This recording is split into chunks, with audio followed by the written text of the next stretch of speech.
जिस बंदे की जेब में पैसे हैं कुर्बानी उस पर वाजिब है, उसके अब्बा जी पर वाजिब नहीं। अगर अब्बा जी के पास अलग पैसे हैं तो अब्बा जी पर कुर्बानी वाजिब होगी। हाँ, अगर आपकी जेब इजाजत देती है तो आप 3 कुर्बानियां खरीदें या बड़े जानवर में 3 हिस्से डालें।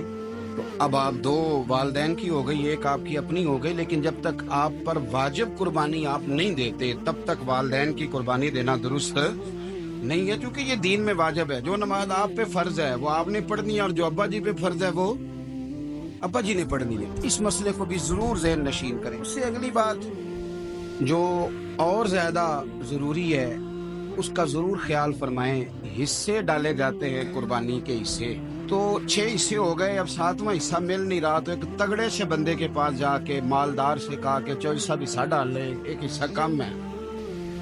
चौधरी साहब कहने लगे कि मैंने तो पहले भी 4 बकरे लिए हुए हैं, तो चलो अगर तुम कहते हो तो चलो बड़ा गोश्त आ जाएगा, तिक्के ही बना लेंगे, चलो बड़ा गोश्त भी 10 किलो आ जाएगा, तो कबाब के लिए रख लेंगे, चलो रख लो हिस्सा। अब 6 बंदों की नियत कुर्बानी की, 7वें की गोश्त की, उसकी नियत कुर्बानी की, पिछले 6 की भी कुर्बानी नहीं होगी, वो भी गए काम से। आप इस बात को समझें कि कुर्बानी का मतलब यह है कि खालिस अल्लाह की रजा के लिए मखसूस वक्त में मखसूस जानवर ज़िबा करना। इसलिए ये जरूर तवज्जो करें इस बात पर कि हम कई लोगों को फोर्स करके शामिल कर लेते हैं। बंदा मालदार होता है, वो भी कहता है चलो ठीक है कोई अर्ज नहीं, लेकिन वो नामिनेट करेगा।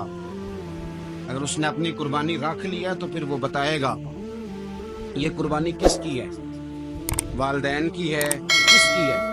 तो कुर्बानी इस तरतीब से करें कि उसके सारे मसाइल से आगाही हासिल